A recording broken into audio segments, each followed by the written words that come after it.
ജാഗ്രത പരേഡ് സിന്ദാബാദ്, ജാഗ്രത പരേഡ് സിന്ദാബാദ്, ലഹരിക്കെതിരെ അണിചേരൂ, ലഹരിക്കെതിരെ അണിചേരൂ.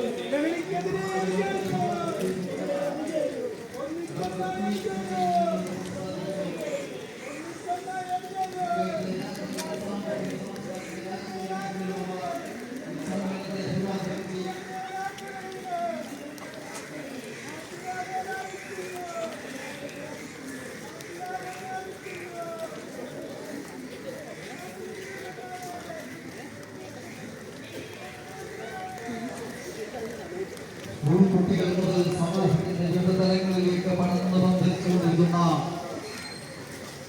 ലഹരി എന്ന മഹാവിപത്തിനെ ചേർത്ത് നിർത്തുവാൻ ഇന്ത്യൻ യുവജന പ്രസ്ഥാനമായ DYFയുടെ ആഭിമുഖ്യത്തിൽ കേരള സംസ്ഥാനത്തെമ്പാടും നടന്നു വന്നുകൊണ്ടിരിക്കുന്ന സമര പോരാട്ടങ്ങളുടെ ഭാഗമായി DYFI തലയോലപ്പുറത്ത് ബ്ലോക്ക് കമ്മിറ്റി നേതൃത്വം കൊടുക്കുന്ന വേണ്ട ലഹരിയും ഹിംസയും എന്ന മുദ്രാവാക്യവും സന്ദേശവും ഉയർത്തി നമ്മൾ ഇവരെ തുരത്തുമെന്ന കാര്യത്തിൽ ഒരു തർക്കവുമില്ല.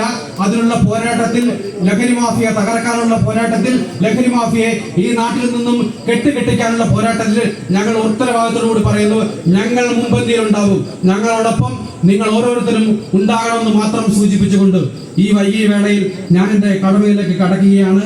ഈ യോഗത്തിന്റെ അധ്യക്ഷപദം അലങ്കരിക്കുന്നത് DYFയുടെ ബ്ലോക്ക് കമ്മിറ്റിയുടെ പ്രസിഡന്റ് സഖാവ് നൗഫലാണ്. പ്രിയപ്പെട്ട നൗഫലിനെ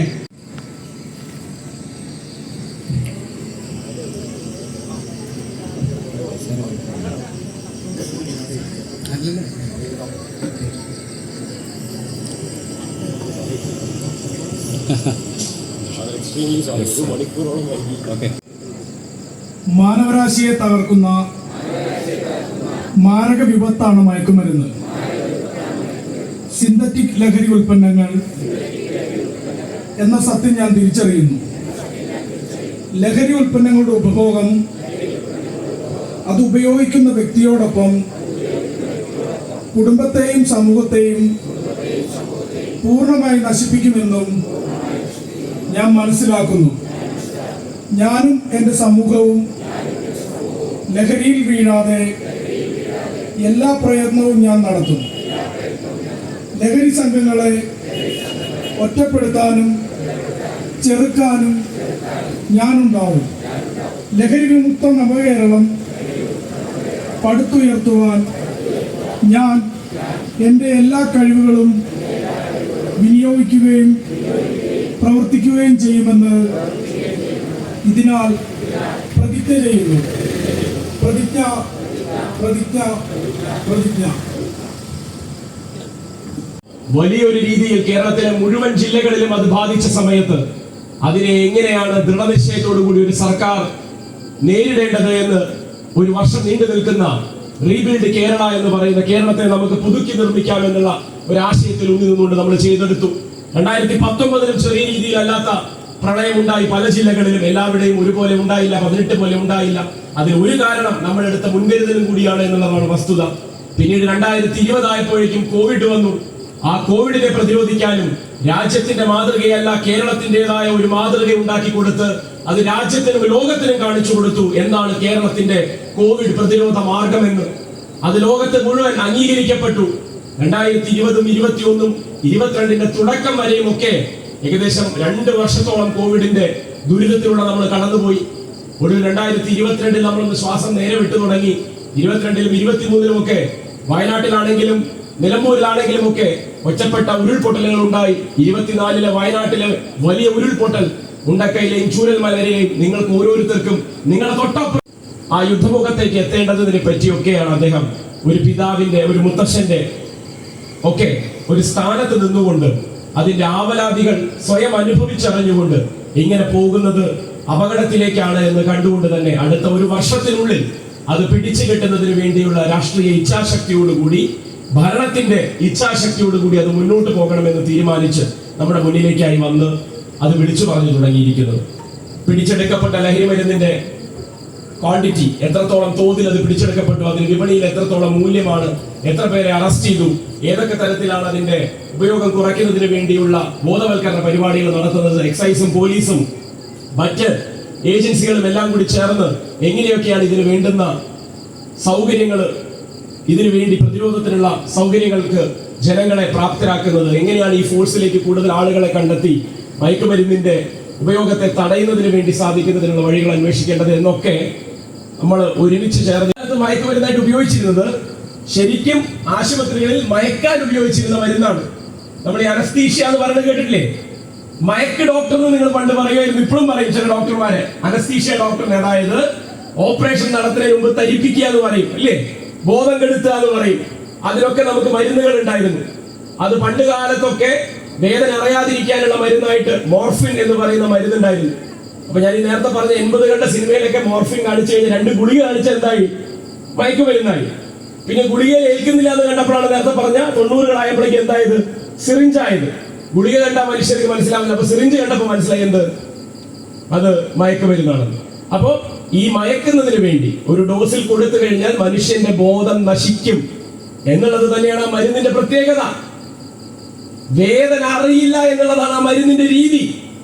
മോർഫിൻ അടക്കം പെപ്റ്റഡിൻ അടക്കം ചെറിയ ഡോസിൽ ഉപയോഗിച്ച് വളരെ കൃത്യമായ രീതിയിൽ അത് ഉപയോഗിക്കുമ്പോൾ തന്നെയാണ് മനുഷ്യ ശരീരത്തിനെ മയക്കി കിടത്തി ജനറൽ അനസ്തീഷ്യ എന്ന് പറഞ്ഞ് നമ്മൾ ഗ്യാസ് മാസ്കിൽ വെച്ചിട്ട് നമ്മൾ ചെയ്യുന്ന രീതിയിലുള്ള അനസ്തീഷ്യ അടക്കം ഇപ്പോൾ ഉണ്ട്. പലതരത്തിലുള്ള അനസ്തീഷ്യ ഉണ്ട് മയക്കുന്നതിന് വേണ്ടി. അതിന്റെ ഭാഗമായിട്ടാണ് ഇന്നിവിടെ ഈ ഒരു പ്പെടുന്നത്. നമ്മുടെ വരും തലമുറ നമ്മളെ സംരക്ഷിക്കണം, അവർ നമുക്ക് താങ്ങും തണലുമാകണം എന്ന ഒരു ഉദ്ദേശത്തോടു കൂടിയാണ് എല്ലാ ദിവസങ്ങളും നമ്മൾ ഓരോ ജോലികൾ ഏർപ്പെടുന്നതും കഷ്ടപ്പെടുന്നതും. നമ്മുടെ മക്കളുടെ ഓരോ പ്രവർത്തനങ്ങളും നമുക്ക് മാതാപിതാക്കൾക്കും സഹോദരങ്ങൾക്കും എല്ലാവർക്കും തന്നെ നമുക്ക് തൊട്ടറിഞ്ഞ് മനസ്സിലാക്കാൻ സാധിക്കും. അതുകൊണ്ട് എനിക്കൊന്ന് മാത്രമായി പറയാനുള്ളൂ, ഈ ഒരു പരിപാടിയുടെ തുടക്കമാകണം ഇന്ന് ഈ ഇറുമ്പേത്തിന്റെ മണ്ണിൽ നമുക്ക് എല്ലാവർക്കും ഒപ്പം നിന്നുകൊണ്ട് പുതിയ ഒരു തലമുറയെ വാർത്തെടുത്തുകൊണ്ട് നമ്മുടെ കഴിഞ്ഞ നമ്മൾ എങ്ങനെയാണോ ജീവിച്ചത് അതേപോലെ ഒരു മക്കളെ വാർത്തെടുത്തുകൊണ്ട് വേണം ഇന്ന് ഈ മണ്ണിൽ നിന്ന് വീട്ടമ്മമാരെല്ലാവരും ഈ ഒരു മണ്ണിൽ നിന്ന് പോവാൻ. അതുകൊണ്ട് ഇതിനുള്ള എല്ലാ പ്രവർത്തനങ്ങളും നടത്തിയ ഡിവൈഎഫ്ഐയുടെ എല്ലാ പ്രവർത്തകർക്കും ഈ ഒരു പരിപാടി ഇറുമ്പത്തിന് ഒരു വൻ വിജയമാകട്ടെ എന്ന് മാത്രം പറഞ്ഞുകൊണ്ട് എല്ലാവിധ ആശംസകളും നേർന്നുകൊണ്ട് ഞങ്ങൾ എല്ലാ മെമ്പർമാരും ഈ ഒരു പ്രവർത്തനത്തിൽ എല്ലാം നിങ്ങളോടൊപ്പം എന്നും വെള്ളൂർ ഗ്രാമപഞ്ചായത്തിന്റെ പേരിൽ ഉണ്ട് എന്ന് മാത്രം പറഞ്ഞുകൊണ്ട് നിർത്തുന്നു. നന്ദി, നമസ്കാരം. കുഞ്ഞുങ്ങളെ,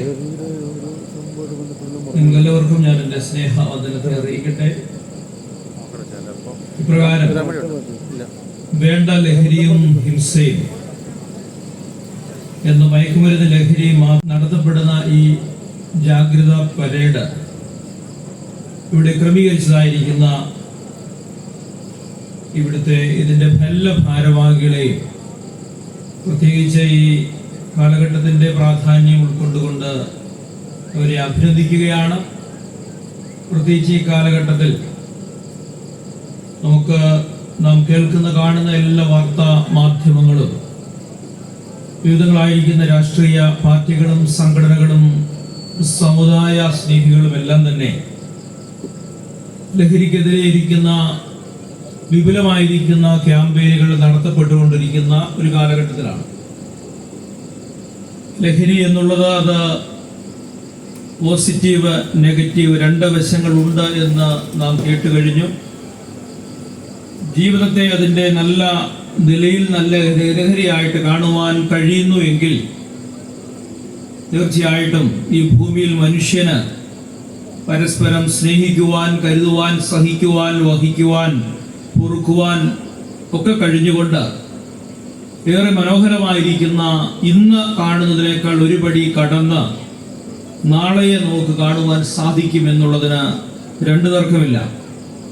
എന്നാൽ ലഹരിയുടെ വിപത്തിലേക്ക് എത്തിക്കഴിഞ്ഞാൽ അത് ചികിത്സിക്കപ്പെടേണ്ട ഒരു രോഗമാണ് എന്നുള്ളതിനും തർക്കമില്ല. ഭക്ഷണം നമുക്കെല്ലാവർക്കും ഇഷ്ടമാണ്. ഭക്ഷണം അമിതമാണ് എങ്കിൽ, അമിതമായിട്ടത് കഴിക്കുന്നുവെങ്കിൽ അതിന് മരുന്ന് കൊടുത്തുകൊണ്ട് ചികിത്സാവിധി കൊണ്ട് മാത്രമാണ് സാധ്യമാകുന്നത്. പ്രത്യേകിച്ച് ആധുനിക വൈദ്യശാസ്ത്രം പുരോഗമിച്ചിരിക്കുന്ന ഈ കാലഘട്ടത്തിൽ ഏതെങ്കിലും നിലയിൽ ലഹരിയുടെ ഏതെങ്കിലും അറ്റം വരെ നമ്മുടെ കുഞ്ഞുങ്ങൾ, സഹോദരങ്ങൾ, മാതാപിതാക്കൾ, നമ്മുടെ സുഹൃത്തുക്കൾ അറിവിൽ ആരെങ്കിലും പെട്ടിട്ടുണ്ടെങ്കിൽ തീർച്ചയായിട്ടും അവരെ ചികിത്സാ വിധികളിലേക്ക് കൊണ്ടുവരുവാൻ, അവർക്ക് ആവശ്യമായിരിക്കുന്ന സഹായം ചെയ്യുവാൻ നമുക്ക് എല്ലാവർക്കും അതിന് ബാധ്യതയുണ്ട് എന്നുള്ളത് മറന്നുപോകുവാൻ ഇടയാകരുത്. എനിക്ക് മുൻപോട് ഉദ്ഘാടനം ചെയ്തുകൊണ്ട് സംസാരിച്ചതായിരിക്കുന്ന ഡോക്ടർ പി സരി സ്വാഗത പ്രസംഗം അദ്ദേഹത്തെ സ്വാഗതം ചെയ്തുകൊണ്ട് പറഞ്ഞു, പ്രത്യേകമായിരിക്കുന്ന അദ്ദേഹത്തിന്റെ പേരിനൊപ്പം പ്രത്യേകം ഒന്നും ചേർത്തിരുന്നില്ല. അതിന്റെ കാരണമായിട്ട് എടുത്തു പറഞ്ഞു, പഠനത്തിൽ ഏറ്റവും മികവ് പുലർത്തിയിരുന്ന ആളായിരുന്നു അദ്ദേഹത്തിന്റെ പഠന മേഖലയിൽ. മനുഷ്യന്റെ ഒരു വ്യക്തിയുടെ വ്യക്തി ജീവിതത്തിന്റെ സാമൂഹിക ക്രമത്തിന്റെ, കുടുംബത്തിന്റെ, രാഷ്ട്രത്തിന്റെ എല്ലാ വളർച്ചയ്ക്കും ഏറ്റവും പ്രാധാന്യം അർഹിക്കുന്നത് പഠനം എന്നുള്ളത് തന്നെയാണ്. ലോകത്തിൽ ചുറ്റുപാടിൽ കാണുന്നതിനെ പഠനത്തിലൂടെ എനിക്കും നിങ്ങൾക്കും സ്വായത്തമാക്കുവാൻ സാധിക്കുന്നു എങ്കിൽ അതിനപ്പുറം മറ്റൊരു ലഹരിയുമില്ല. 9 മാസവും 11 ദിവസവും ശൂന്യാകാശത്ത് കടന്നുപോയിട്ട് വന്ന നമ്മുടെ അഭിമാനമായിരിക്കുന്ന സുനിത വില്യംസ് ഉൾപ്പെടെയുള്ളവർ, അവർ നമ്മുടെ രാജ്യത്തിന്റെ വംശജ കൂടി എന്നതുകൊണ്ട് അവരുടെ പേര് പറയുന്നു എന്ന് മാത്രമേ ഉള്ളൂ. അവരവിടെ കടന്നുപോയി എന്ന് പറയുന്നതിന്, വന്നു എന്ന് പറയുന്നതിന്, നാം അഭിമാനപുരസ്സരം പറയുന്നതിന് കാരണം മറ്റൊന്നുമല്ല, അവർക്ക് ലഭിച്ചതായിരിക്കുന്ന നമ്മെപ്പോലെയുള്ള, എന്നെ പോലെയുള്ള, നിങ്ങളെ പോലെയുള്ള അവരുടെ ജീവിതത്തിന്റെ വില അവർ ബോധ്യപ്പെട്ടുകൊണ്ട് എന്തെല്ലാം ഈ സമൂഹത്തിന്, ലോകത്തിന് നന്മയായുള്ളത് തൻ്റെ ജീവിതത്തിലൂടെ നൽകിക്കൊടുക്കാം എന്നുള്ളതാണ് ഓരോ നിമിഷവും അവർ പഠിക്കുന്നത്. അവരെ നമ്മുടെ കഴിഞ്ഞ ദിവസം അവർ തിരിച്ചു വന്ന വാഹനത്തിന്റെ പടം TV മാധ്യമങ്ങളിലൂടെ കണ്ടു, യൂട്യൂബിലൂടെ നമ്മൾ കണ്ടു. ചുരുങ്ങിയ സമയങ്ങളേ ഉള്ളൂ. ഇപ്പോൾ അവരെവിടെയാണ് നമ്മൾ കാണുന്നില്ല. അതിന് മുൻപ് എവിടെയായിരുന്നു നമ്മൾ കണ്ടിട്ടുമില്ല. ഓരോ നിമിഷങ്ങളും വിലപ്പെട്ടതാണെന്ന് തിരിച്ചറിഞ്ഞുകൊണ്ട് അവർ പഠനത്തിൽ ഏർപ്പെടുക, അവരുടെ സ്വകാര്യത്തിന് വേണ്ടിയല്ല എന്നുള്ളതാണ്. ലോകത്തിന്റെ നന്മയ്ക്ക് വേണ്ടിയുള്ള പഠനത്തിൽ ഏർപ്പെടുവാനായിട്ട് നമുക്ക് കഴിയണം. ഞാൻ എൻ്റെ മനസ്സിലേക്ക് ഓടി വന്ന ഒരു പാട്ടിന്റെ വരികൾ പാടുകയാണ്. നിങ്ങൾക്കും താല്പര്യമുണ്ട് എന്ന് ഞാൻ മനസ്സിലാക്കുന്നു. മിന്നാമിനുങ്ങേ, ബാക്കി അറിയാതിരുന്ന് പാടാം. മിന്നും മിനുങ്ങേ എങ്ങോട്ടാണ് തിടുക്കം, ബാക്കി പേടിയാവില്ലേ കുട്ടിനു ഞാനും വന്നോട്ടെ, മിന്നാമിനുങ്ങേ. അവരുടെ സുനിതയുടെ പഠനം അവരുടെ സ്വന്തമായിരിക്കുന്ന ആവശ്യങ്ങൾക്ക് വേണ്ടിയല്ല, ലോകത്തിന് വേണ്ടിയുള്ളതാണ്. ഞാൻ ഈ പാടിയ ഒരു വരി നിങ്ങളുടെയൊക്കെ മനസ്സിൽ തങ്ങി നിൽക്കുന്ന ഒരു വരിയാണ്. ആരാണ് അതിൻ്റെ കർത്താവ്? കലാഭവൻ മണി. കേരളത്തിന്റെ കലയെ നെഞ്ചിലേറ്റിയതായിരിക്കുന്ന ഒരു വിശ്വമനുഷ്യനെന്ന് തന്നെ പറയാം. പക്ഷെ ഒരു വാക്ക് ഞാൻ പറഞ്ഞ് അവസാനിപ്പിക്കട്ടെ. ലഹരി എന്നുള്ളത് തൻ്റെ സർഗവാസനയെ തകർത്തുകൊണ്ട് കേരളത്തിന് നമ്മുടെ എല്ലാം മനസ്സിൽ കുടികൊള്ളുകയാണ്. പക്ഷേ ലോകത്തിന്റെ നെറുകയിൽ ഇന്ന് ഇല്ല. ലോകത്തിൽ ഇതുപോലെ തന്നെയാണ് സംഗീത സമ്രാട്ടായിരുന്ന 2006 മരണപ്പെട്ട, അദ്ദേഹത്തിന്റെ പേരെങ്ങനെയാ പെട്ടെന്ന് ഓർക്കുന്നില്ല, മൈക്കിൾ ജാക്സൺ. ലോകത്തിൽ അദ്ദേഹത്തിന് പകരം വെക്കുവാൻ മറ്റൊരു വ്യക്തിയില്ല. മൂൺ വാക്ക് ഉൾപ്പെടെയുള്ളതായിരിക്കുന്ന കലാമൂല്യമുള്ളതായിരിക്കുന്ന പ്രകടനങ്ങളിൽ ഏറ്റവും മികച്ച പ്രകടനം നടത്തിയ വ്യക്തിയായിരുന്നു. അദ്ദേഹത്തിന്റെ പറഞ്ഞ് അവസാനിപ്പിക്കേണ്ട സമയത്തിന്റെ പരിമിതിയിൽ, മരണത്തിൽ പോസ്റ്റ്മോർട്ടം റിപ്പോർട്ടിൽ ഇങ്ങനെയായിരുന്നു ഡോക്ടർമാർ സർട്ടിഫൈ ചെയ്തത്: ഭക്ഷണത്തിന് പകരം കഴിക്കുന്ന ഒരു ക്യാപ്സൂളിന്റെ അംശം ഇതായിരുന്നു പോസ്റ്റ്മോർട്ടത്തിൽ അവസാനമായിട്ടുണ്ടായിരുന്നത്. ശരീരത്തിൽ മാരകമായിരിക്കുന്ന ലഹരിയുടെ അളവുകളും കോടിക്കണക്കിന് രൂപയുടെ ബാധ്യതയും. ഇത് മാത്രമായിരുന്നു ലോകത്തിന് നെറുകയിൽ നിന്ന ഏറ്റവും വലിയ സമ്രാട്ടായിരുന്ന അദ്ദേഹത്തിന് ലോകത്തിന് ഒടുവിൽ സംഭാവന ചെയ്യുവാനായിട്ട് സാധിച്ചത്. ഏത് തരത്തിലുള്ളതായിരിക്കുന്ന ലഹരിയും അത് പൊതു നന്മയ്ക്ക് വേണ്ടിയല്ല എങ്കിൽ അവനവനെ തന്നെ, സമൂഹത്തെ തന്നെ കാർന്നു തിന്നുന്നതാണ് എന്ന് മനസ്സിലാക്കുവാനായിട്ട് സാധിക്കണം. ഞാനൊരു വാക്കുകൂടെ പറഞ്ഞ് സമയത്തിന്റെ പരിമിതിന്റെ വാക്കിനെ അവസാനിപ്പിക്കുകയാണ്. ഞാൻ നിൽക്കുമ്പോൾ തന്നെ നിങ്ങൾക്കറിയാമല്ലോ, ഞാനൊരു ക്രിസ്തീയ പുരോഹിതനാണ്. വേദപുസ്തകത്തിൽ യേശു ഇങ്ങനെ രൂപം പറഞ്ഞു, ലോകത്തിലെ എല്ലാ മതത്തിലുമുള്ളവർക്ക് അത് കാണാപ്പാടമാണ്. ഗുഡ് ശമരിറ്റൻ, നല്ല ശമരിയാക്കാരന്റെ ഉപമ ഡോക്ടർ പി ശരീൻ ഉദ്ഘാടനത്തിൽ പറഞ്ഞ വാചകങ്ങളിലൂടെയാണ് ഞാൻ അതിലേക്ക് എത്തിച്ചേരുന്നത്. ഇന്ന് ലോകത്തിന്റെ ഏറ്റവും വലിയ അപകടത്തിന് കാരണം എൻ്റെ ശരി, എൻ്റെ ശരി, എൻ്റെ മാത്രം ശരി എന്നുള്ളതാണ്. എൻ്റെ സുഖം, എൻ്റെ മാത്രമായിരിക്കുന്ന സുഖം, അവരെൻ്റെ സുഖദുഃഖങ്ങളെ പറ്റിയുള്ള യാതൊരു ബോധ്യവും ഇല്ലാത്ത ഒരു സാമൂഹ്യ ക്രമത്തിൽ ഈ നല്ല ശബരിയക്കാരായിരിക്കുന്ന മനുഷ്യൻ അദ്ദേഹത്തിന് പരിചയമില്ലാത്ത മറ്റൊരു സ്ഥലത്തുകൂടെ തൻ്റെ വാഹനം മൃഗത്തിന്റെ പുറത്തുകൂടെ സഞ്ചരിക്കുന്നതാണ് ഉപമ. പോകുന്ന വഴിയിൽ ആ മനുഷ്യൻ കണ്ടു, കള്ളന്മാരാൽ ആക്രമിക്കപ്പെട്ട ഒരു മനുഷ്യൻ റോഡിന്റെ പക്കത്ത് കിടക്കുന്നു. ആ മനുഷ്യൻ തന്നെ വാഹനമൃഗത്തിന്റെ പുറത്തു നിന്ന് ഇറങ്ങിയിട്ട് ആ മനുഷ്യൻ മരണത്തോട് മല്ലടിച്ച് കിടക്കുകയാണ്. അവനെ എടുത്തിട്ട് അവൻ ആവശ്യമായിരിക്കും തൻ്റെ കൈവശമുണ്ടായിരുന്ന പ്രാഥമികമായിരിക്കുന്ന ചികിത്സകളൊക്കെ അവൻ നൽകി. അതിനുശേഷം തൻ്റെ വാഹനത്തിന്റെ മൃഗത്തിന്റെ മുകളിൽ അവനെ കയറ്റിയിട്ട് തൊട്ടടുത്തുള്ള ഏറ്റവും അടുത്തുള്ള പ്രാഥമിക ആശുപത്രിയിൽ സത്രത്തിൽ അവനെ കൊണ്ടുപോയി അവനെ ഏൽപ്പിച്ചിട്ട് അവിടെ ആവശ്യമായിരിക്കുന്ന അവന്റെ ചിലവുകളും അങ്ങോട്ടേക്ക് കൊടുത്തു.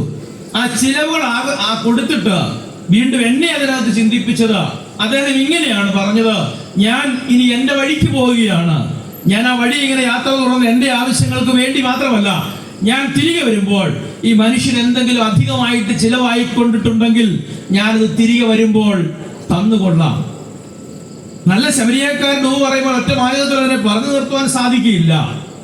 ലോകത്തിന്റെ ഉച്ച നേതൃത്വങ്ങളുടെ മധ്യത്തിൽ എൻ്റെ സമുദായവും എൻ്റെ മതവും എൻ്റെ കുടുംബവും എന്നിലേക്ക് മാത്രം കേന്ദ്രീകരിക്കുന്ന ഒരു ലോകത്തിൽ ശമരിയക്കാരൻ എന്ന് പറയുന്ന മനുഷ്യൻ ആ കാലത്ത് വളരെ അധികം വേർതിരിവുകളും വ്യത്യാസങ്ങളും ഉണ്ടായിരുന്ന ആ കാലഘട്ടത്തിൽ തന്റെ സമുദായത്തിലോ തന്റെ മതത്തിലോ താനുമായിട്ട് യാതൊരു രക്തബന്ധവും ഇല്ലാത്ത മനുഷ്യനെയാണ് ഈ പോയ വഴിയിൽ കണ്ടതും അവനെ സഹായിച്ചതും തന്റെ വാഹനമൃഗം അവന് വേണ്ടി ഉപയോഗിച്ചതും തന്റെ വിലപ്പെട്ട സമയം ഉപയോഗിച്ചതും തന്റെ സമ്പത്ത് അവന് വേണ്ടി ചിലവഴിച്ചതും കയ്യിലുള്ളത് കൊടുത്തിട്ട് ഞാൻ വീണ്ടും മുന്നോട്ട് പോകുന്നു, വീണ്ടും അധ്വാനിച്ചിട്ട് അവന് വേണ്ടത് ഞാൻ തിരികെ നൽകിക്കൊള്ളാം എന്ന് പറയുന്നത്. ഞാനിവിടെ നടത്തപ്പെടുന്ന ഈ സദസ്സിനെ ഏറെയധികം അഭിനന്ദിക്കുകയും ഇതിന് സംഘാടകരെ ഏറെ അനുമോദിക്കുകയും ചെയ്യുകയാണ്.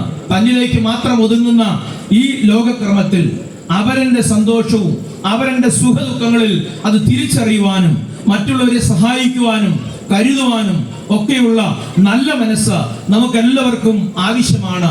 അതിനായിട്ട് ഇത്തരത്തിലുള്ള കൂടിവരവുകൾ സഹായിക്കട്ടെ എന്ന് ഞാൻ ഈ സമയത്ത് ഓർക്കുകയാണ്. ആയതുപോലെ തന്നെ നമ്മുടെ സമൂഹത്തിന്റെയും സാമൂഹിക ക്രമത്തിലും ഇന്ന് എനിക്കും നിങ്ങൾക്കും നഷ്ടപ്പെട്ടുകൊണ്ടിരിക്കുന്ന മനുഷ്യന്റെ സാമൂഹിക മൂല്യച്യുതികൾ, അതുപോലെ തന്നെയാണ് എല്ലാ നിലയിലുമുള്ളതായിരിക്കുന്ന കെടുകാര്യസ്ഥത, അതുപോലെ തന്നെയാണ് മനുഷ്യൻ്റെതായിരിക്കുന്ന തന്നിഷ്ടങ്ങള്, എല്ലാ തരത്തിലുമുള്ള അധികാരത്തിൻ്റെതായിരിക്കുന്ന അനുഭവങ്ങള് സാധാരണ ജനങ്ങളിലേക്ക് എത്താതിരിക്കുന്നത്, അതുമൂലം തൊഴിലില്ലായ്മ പെരുകിക്കൊണ്ടിരിക്കുന്നു. അതിന്റെ കാരണമായിട്ട് തൊഴില് എളുപ്പമാർഗത്തിലൂടെ കണ്ടെത്തുവാൻ തക്കവണ്ണം ഈ നിലയിലുള്ളതായിരിക്കുന്ന കാര്യങ്ങളിലേക്ക് എത്തിച്ചേരുമ്പോൾ കെടുകാര്യസ്ഥിതിയില്ലാത്ത, മറ്റുള്ളവർക്ക് നന്മ ചെയ്യുന്ന, മറ്റുള്ളവരെ സഹായിക്കുന്ന നല്ല നേതാക്കന്മാരും നല്ല പൗരന്മാരുമായിട്ട് വളർന്നു വരുവാനായിട്ട് നമ്മുടെ തലമുറകൾക്ക് സഹായിക്കുവാൻ, കരുതുവാൻ, സ്നേഹിക്കുവാൻ, സഹിക്കുവാൻ, പൊറുക്കുവാൻ കഴിയുകയും എല്ലാ ലഹരികളോടും, മനുഷ്യനെ നശിപ്പിക്കുന്ന, സമൂഹത്തെ നശിപ്പിക്കുന്ന എല്ലാ ലഹരികളോടും യാത്ര പറയുവാനും നന്മയിലേക്ക് നയിക്കുവാനും നമുക്ക് എല്ലാവർക്കും സാധിക്കാവുന്നതിനായിട്ട് നമുക്ക് ഒരുമിച്ച് കൈകോർക്കാം എന്ന് പറഞ്ഞുകൊണ്ട് ഞാൻ വാക്കുകളെ നിർത്തുന്നു. ഇതിനെല്ലാവിധമായിരിക്കുന്ന അഭിനന്ദനങ്ങളും അർപ്പിച്ചുകൊണ്ട് ഞാൻ വാക്കുകളെ അവസാനിപ്പിക്കുന്നു. മതദർശനം, സാമൂഹിക ദർശനം, രാഷ്ട്രീയ ദർശനം, സാംസ്കാരിക ദർശനം എന്നിവ വലുതാണ് മറ്റേത് നാടിനേക്കാൾ. ലോകത്തിലെ ഏറ്റവും വലിയ മതേതര രാജ്യം, മതങ്ങളുടെ സംഗമഭൂമി, ലോകരാജ്യങ്ങൾക്ക് ആശ്ചര്യമാകുന്ന, ഒരിക്കലെങ്കിലും കേരളത്തിൽ വന്നവൻ ഹൃദയം കൊണ്ട് ആഗ്രഹിക്കും ഒരു ദിവസമെങ്കിലും കേരളത്തിൽ ഒന്ന് ജീവിക്കാനും കേരളത്തിൽ ജനിക്കാനും. പെറ്റമ്മയും പിറന്ന നാടും സ്വർഗത്തെക്കാളും ഉന്നതമാണെന്ന് നമ്മളെ പറഞ്ഞു പഠിപ്പിച്ച പൈതൃകമുള്ള നാട്. ഭാരതമെന്ന് കേട്ടാലോ അഭിമാനപൂരിതമാകണം അന്തരംഗം, കേരളമെന്ന് കേട്ടാലോ തിളക്കണം ചോര ഞരമ്പുകളിൽ എന്ന് നമ്മൾ പാടിപ്പഠിച്ചു. ഒരുപാട് പ്രത്യേകതകളുള്ള, കാലാവസ്ഥ കൊണ്ടും മതങ്ങളും കൊണ്ടും വിശ്വാസങ്ങൾ കൊണ്ടും ആചാരങ്ങൾ കൊണ്ടും രാഷ്ട്രീയ പാർട്ടികളുടെ സഹകരണങ്ങളൊക്കെ കൊണ്ടും മറ്റാരും കൊതിക്കുന്ന ഈ കൊച്ചു കേരളം, ഈ വർത്തമാന കാല കേരളത്തിന്റെ ചരിത്രം ക്രൂരതയുടെ കത്തിമന കൊണ്ട് ഹൃദയശൂന്യർ എഴുതിക്കൊണ്ടിരിക്കുന്ന ഒരു വല്ലാത്ത കാലഘട്ടം. ദൈവത്തിന്റെ സ്വന്തം നാട് ചെകുത്താന്റെയും ചെറ്റത്തരത്തിന്റെയും നാടായി മാറിക്കൊണ്ടിരിക്കുന്നു. 2025 ആദ്യത്തെ 3 മാസങ്ങളിൽ മരിച്ചു, അന്തരിച്ചു, ദിവംഗതനായി, നിര്യാതനായി എന്നൊക്കെയാണ് നമ്മൾ പണ്ട് പത്രങ്ങളിൽ കണ്ടതെങ്കിൽ കൊന്നു, അവളെ കൊന്നു, അവനെ കൊന്നു എന്ന് കൊലപാതക പരമ്പരകൾ ചോര കൊണ്ട് ആറാട്ട് നടത്തുന്ന ഒരു യുവതലമുറയുടെ വല്ലാത്ത വഴിപിഴച്ച കെട്ടകാലം. ഈ കാലത്ത് നമ്മൾ ജീവിക്കുമ്പോൾ ഇവിടുത്തെ ഭരണ സംവിധാനത്തിന്റെ കുറവ് കൊണ്ടാണ് മികവുറ്റ, തികവുറ്റ, കിടവറ്റ അധികാര കേന്ദ്രങ്ങൾ, ഭരണ സംവിധാനങ്ങൾ, രാഷ്ട്രീയ നേതൃത്വം, വിദ്യാഭ്യാസ സ്ഥാപനങ്ങൾ ഇതെല്ലാം നമുക്കുണ്ടായിരിക്കെ വിജ്ഞാന വിസ്ഫോടനത്തിന്റെ ഹൈടെക് യുഗത്തിൽ ഞാനും നിങ്ങൾ ജീവിക്കുമ്പോൾ ലോകത്തിലെ തന്നെ ഇന്ത്യയിലെ തന്നെ ഏറ്റവും ഉന്നതമായ ഭരണാധികാരികൾ, മുഖ്യമന്ത്രി, ഭരണ സംവിധാനങ്ങൾ ഉണ്ടെന്ന് ലോകം മുഴുവൻ വാഴ്ത്തിപ്പാടുന്ന കൊച്ചു കേരളത്തിന്റെ നാടിന്റെ ഇന്നത്തെ ഈ വലിയ ദുരന്തങ്ങൾ കണ്ടുകൊണ്ട് ലോക രാജ്യങ്ങൾ പോലും ഞെട്ടി വിറക്കുന്ന നിലയിൽ ഇവിടുത്തെ സംഭവങ്ങൾ മാറി മറിഞ്ഞതിന്റെ പുറകിലെ പ്രധാന വില്ലൻ മദ്യവും മയക്കുമരുന്നും വ്യാപകമായി ഉപയോഗിക്കുന്ന ഒരു വലിയ പുതിയ തലമുറയുടെ ജീവിതമാണെന്ന് നമുക്കെല്ലാവർക്കും അറിയാം. അതാണല്ലോ ഇങ്ങനത്തെ ഒരു മീറ്റിങ്ങിന് വേണ്ടി ഡിവൈഎഫ്ഐ ജനകീയ കവചം, ലഹരിക്കെതിരെ ജനകീയ കവചം എന്ന് പറഞ്ഞുകൊണ്ട് സംഘടിപ്പിച്ചിരിക്കുന്നത്. ഈ സമ്മേളനത്തിൽ സന്നിഹിതരായിരിക്കുന്ന വിശിഷ്ടാതിഥികളെയും ഇവിടെ കടന്നു വന്നിരിക്കുന്ന എല്ലാ സ്നേഹനിധികളാകുന്ന ശ്രോതാക്കളെയും എനിക്ക് ഓർമ്മിപ്പിക്കാനുള്ളത്, ഇത് നമുക്കൊരു ജനകീയ കവചം എന്നുള്ള നോട്ടീസിലെടുത്ത അവർ നമ്മുടെ മുമ്പിൽ വെച്ച ആ ലക്ഷ്യത്തെ നമുക്ക് ഒരുമിച്ച് ഏറ്റെടുക്കാം. മതങ്ങൾ നോക്കാതെ, ഇസങ്ങൾ നോക്കാതെ, തത്വചിന്തകൾ നോക്കാതെ. ഞങ്ങളൊക്കെ ഈ പ്രഭാഷണ വേദികളിൽ പറയാറുണ്ട്, കാരാഗ്രഹത്തിന്റെ കൂറ്റൻ കരിങ്കൽ കോട്ടകൾക്കോ ഡി അഡിക്ഷൻ സെന്ററുകൾക്കോ മാറി മാറി വരുന്ന ഭരണത്തിനോ ഇവിടെ എഴുതി ഉണ്ടാക്കിയ രാഗി മിനുക്കി ചെത്തി ഉണ്ടാക്കിയ നിയമ സംവിധാനങ്ങൾക്കൊക്കെ ഈ ലഹരിയുടെ മുമ്പിൽ തോറ്റു തുന്നം പാടുമ്പോൾ നമ്മൾ ഒരുമിച്ച് നിന്നാൽ ഈ ലഹരി വിമുക്തമായ നമ്മുടെ നാടിനെ നമുക്ക് പണിയാൻ വേണ്ടി കഴിയും. ഈ മുക്കിലും മൂലയിലുമൊക്കെ വർഷങ്ങൾക്ക് മുമ്പ് ഞങ്ങൾ ഈ സന്ദേശം പറയാൻ തുടങ്ങിയതാണ്. ഈ സന്ദേശത്തെ സന്തോഷത്തോടെ സ്വീകരിക്കാനും ഈ വേദിയെ പാസ്റ്റർമാരൊക്കെ ശുശ്രൂഷിക്കാൻ അല്ലെങ്കിൽ പ്രസംഗിക്കാൻ വേണ്ടി വരുമ്പോൾ ചിലരെങ്കിലും ചോദിക്കാൻ സാധ്യതയുണ്ട്, നിങ്ങൾ ഏത് പാർട്ടിക്കാരാണ്? ഞാൻ പറയാറുണ്ട്, എൻ്റെ പാർട്ടി, ഞങ്ങൾക്കുള്ള ഏക പാർട്ടി ടീ പാർട്ടിയാണ്. ഞങ്ങൾ ഏത് മീറ്റിംഗ് നടത്തിയാൽ അവസാനം ഒരു ഈറ്റിംഗ് ഉണ്ടായിരിക്കും. ഞങ്ങൾക്ക് ഏറ്റവും ഇഷ്ടപ്പെട്ടതും ഈറ്റിംഗ് അല്ലെങ്കിൽ ടീ പാർട്ടിയാണ്. ഞങ്ങൾ ഒരു രാഷ്ട്രീയ പാർട്ടിയുടെയും അനുഭാവികളോ അല്ല. പക്ഷെ അരിസ്റ്റോട്ടിൽ പറഞ്ഞത് ഞാൻ എല്ലായിടത്തും പറയാറുണ്ട്, ഞങ്ങളെക്കാൾ മോശമുള്ളവർ ഭരിക്കാതിരിക്കാൻ ഞങ്ങൾ രാഷ്ട്രീയത്തിൽ ഇടപെടാറുണ്ട്. ഞങ്ങളുടെ വോട്ട് കൃത്യമായി ഞങ്ങൾ ചെയ്യാറുണ്ട്.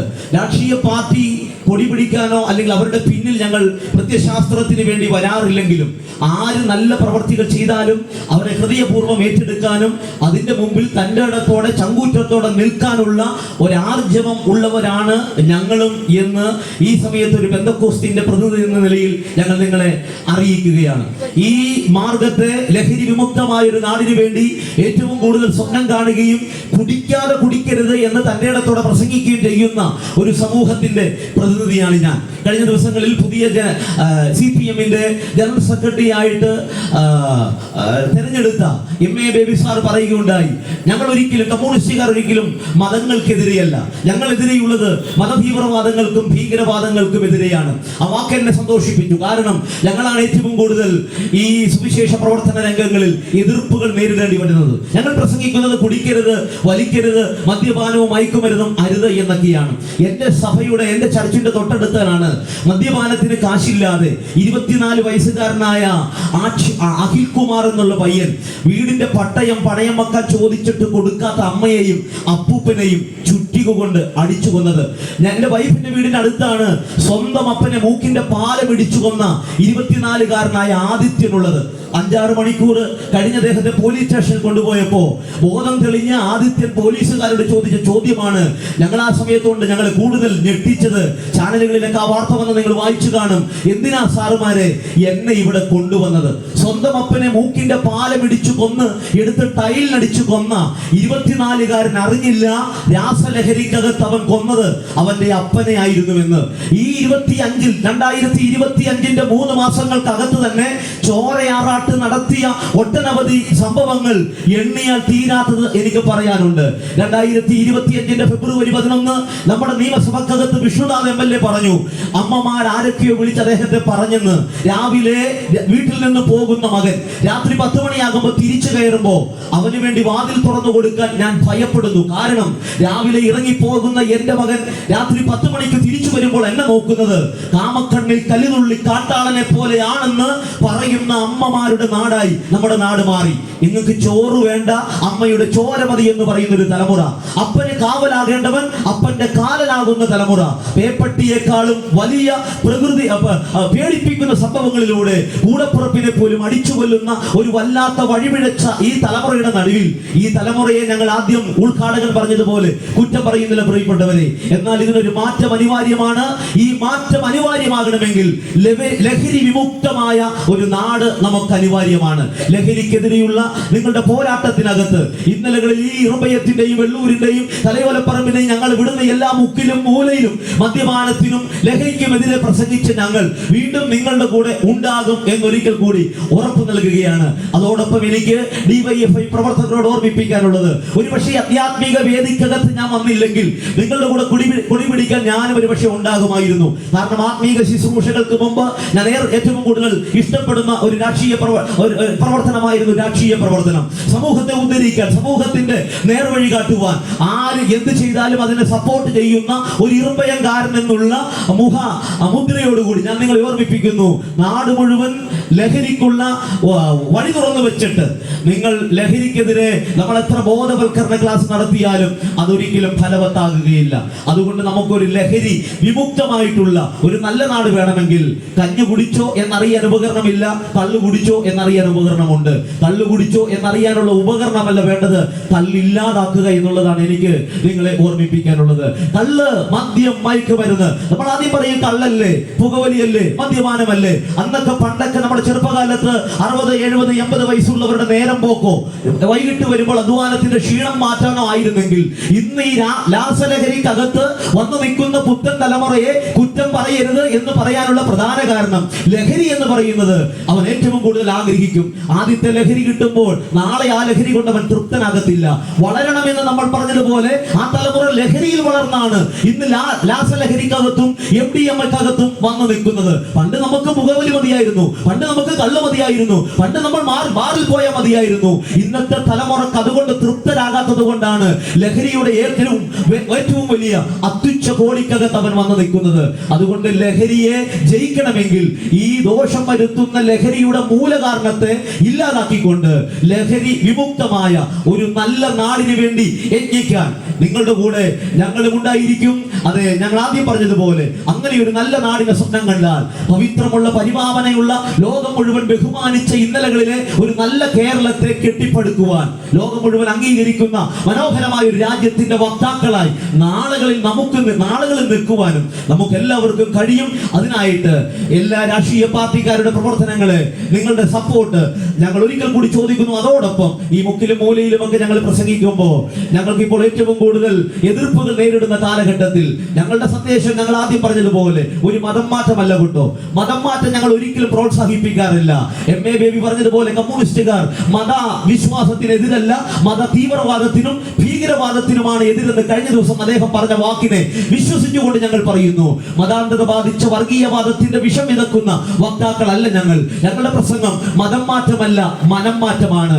എനിക്ക് മുമ്പേ പറഞ്ഞ അച്ഛൻ പറഞ്ഞതുപോലെ മുറിവേറ്റ് കിടന്ന മനുഷ്യന്റെ ആ മതം നോക്കാതെ അവനെ മാർവോട് ചേർത്ത് പിടിച്ച് മാനവികതയുടെ മാർഗദീപം ലോകത്ത് തെളിയിച്ച മാർഗദർശിയാണ് ഞങ്ങളുടെ ഉപദേശിയാകുന്ന, ഞങ്ങളുടെ നേതാവാകുന്ന, ഞങ്ങളുടെ രക്ഷകനാകുന്ന യേശുക്രിസ്തുവിൽ വിശ്വസിച്ച് ഞങ്ങൾക്ക് ഇതിനകത്ത് ലഹരി വിമുക്തമായ ഒരു ജീവിതം ഞങ്ങൾക്ക് ലഭിച്ചതാണ്. അതുകൊണ്ട് ആ മാറ്റത്തെ പ്രഖ്യാപിക്കുവാനും വെളിപ്പെടുത്തുവാനും പ്രസംഗിക്കുവാനുമുള്ള രാഷ്ട്രീയമായിട്ടുള്ള സ്വാതന്ത്ര്യവും നിങ്ങളുടെ ഭാഗത്തു നിന്നും ഉണ്ടാകണം എന്നൊരിക്കൽ കൂടി ഓർമ്മിപ്പിച്ചുകൊണ്ട് ഈ പ്രസ്ഥാനത്തിന് തുടർന്നുള്ള ജനകീയമായ ലഹരി വിമുക്ത മീറ്റിംഗുകൾക്ക് എല്ലാവിധ ഭാവുകങ്ങളും അർപ്പണം ചെയ്തുകൊണ്ട് ഞങ്ങളുടെ ഹൃദയത്തിന്റെ ഭാഷയിലുള്ള വന്ദനം അറിയിച്ചെന്റെ വാക്കുകൾ അവസാനിപ്പിക്കുന്നു.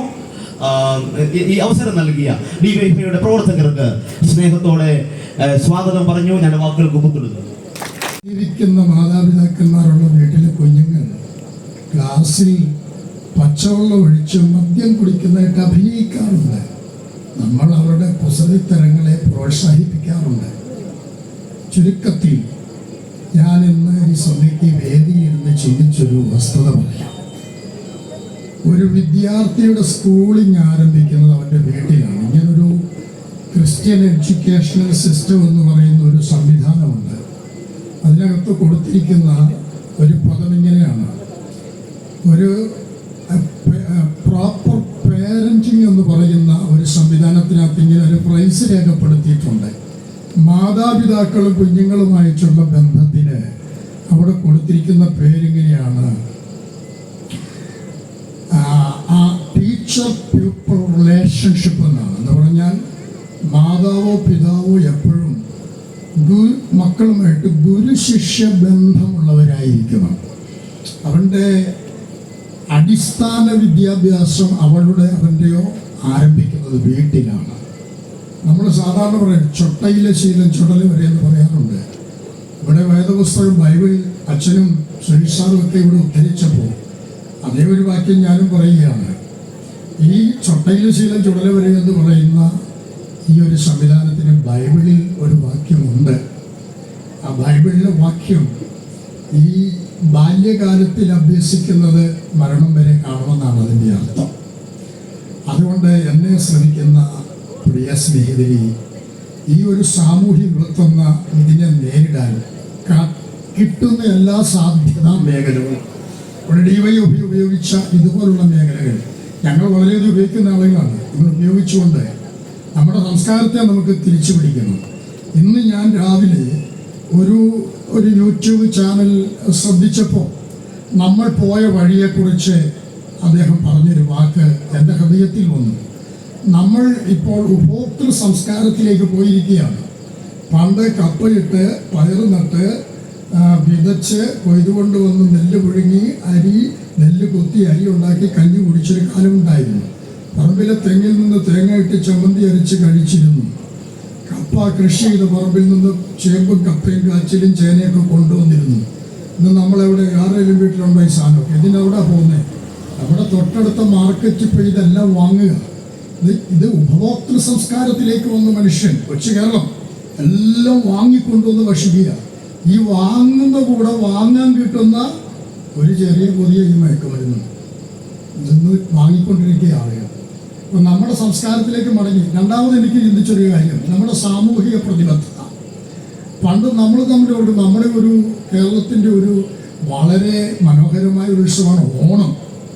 ഓണത്തിന് നമ്മുടെയൊക്കെ വീട്ടുമുറ്റത്ത് കളികളിലെ കളം വരച്ച് കബഡി കളിക്കുന്ന, തുമ്പി തുള്ളുന്ന, പുലികളി നടത്തുന്ന ഒരു സംസ്കാരം ഉണ്ടായിരുന്നു. ഒരു 50 വയസ്സ് ഒക്കെ ഉള്ള ആളുകൾക്ക് മനസ്സിലാവും. ഇന്ന് എവിടെയുണ്ട്? ഇന്ന് ഓണത്തിന് ഏതെങ്കിലും കുഞ്ഞുങ്ങൾ വീട്ടിലുണ്ടോ? അവരിതൊക്കെ യൂട്യൂബിനകത്തൂടെ കളിച്ചുകൊണ്ടിരിക്കുകയാണ്. അപ്പം നമ്മുടെ സംസ്കാരത്തിലേക്ക് നമ്മൾ ഇവരെ തിരിച്ചുകൊണ്ട്, നമുക്കറിയാം ഒരു മിക്സഡ് ആയിട്ടുള്ള കൾച്ചറിലേക്ക്, സിവിലൈസറിലേക്ക് ലോകം മാറ്റപ്പെട്ടു. BC 300-കളിൽ ഉണ്ടായിരുന്ന ഒരു മിക്സഡ് കമ്മ്യൂണിറ്റി ഉണ്ടായിരുന്നു. ഗ്രീക്കോ റോമൻ സംസ്കാരം എന്നതിന് പറയുന്നത്. ഭാഷ ഗ്രീക്ക്, ഭരണം റോമൻ ഗവൺമെന്റിന്റെ. പിന്നെ ഗ്രീക്കോ റോമൻ വേൾഡ് എന്ന് പറഞ്ഞുകൊണ്ടിരുന്നത്. അന്ന് സംജാതമായ സംസ്കാരത്തിന്റെ വക്താക്കളായി അരിസ്റ്റോട്ടിൽ, പ്ലേറ്റോ മുതലായ ശക്തന്മാരായ ആളുകൾ രംഗപ്രവേശനം ചെയ്തു. അവരുടെ തത്വസംഹിതകൾ ലോകത്തിൽ പ്രബലപ്പെട്ടു. അതുകൊണ്ട് ലോകത്തിന് സംഭവിച്ചത് ഒരു മാനവീയതയായിരുന്നു. സംസ്കാരത്തിലേക്ക് ലോകം വഴുതിപ്പോയി. അതിനെ തിരിച്ചു കൊണ്ടുവരുവാൻ മതങ്ങൾ ഒത്തിരി ശ്രമിച്ചിട്ടുണ്ട്. മതം എന്ന് പറയുമ്പോൾ ഞാൻ നിൽക്കുന്ന എത്തിക്സും DYFI നിൽക്കുന്ന എത്തിക്സും രണ്ടാണെന്ന് എനിക്കറിയാം. എങ്കിലും ഞാൻ പറയുകയാണ്, ഞാൻ ഇങ്ങനെ അത് പറഞ്ഞ് അവസാനിപ്പിക്കാം. നമ്മുടെ കുഞ്ഞുങ്ങളെ മടക്കിക്കൊണ്ടുവരാൻ ഒരു മാർഗമുണ്ട്. അവര് ടീച്ച് ദം റിലീജിയസ് ആയിട്ട് വളർത്തുക. അതിനകത്ത് നോംസ് ഉണ്ട്, ടേംസ് ഉണ്ട്, കണ്ടീഷൻസ് ഉണ്ട്. അതാ ഞാൻ പറഞ്ഞത്. അവരെ വളർത്തുക. രണ്ടാമത് നമ്മുടെ ഒരു നാട്ടു സംസ്കാരത്തിൽ അവരെ കൊണ്ടുവരിക. മൂന്നാമത് ഇവിടെ കാര്യകാരണങ്ങളൊക്കെ പറഞ്ഞോളൂ, ഞാൻ സൊല്യൂഷൻ മാത്രം പറഞ്ഞു നടത്തുക. മൂന്നാമത് കോൺവെർസേഷണൽ സ്പിരിറ്റ് ഉണ്ടാകുക.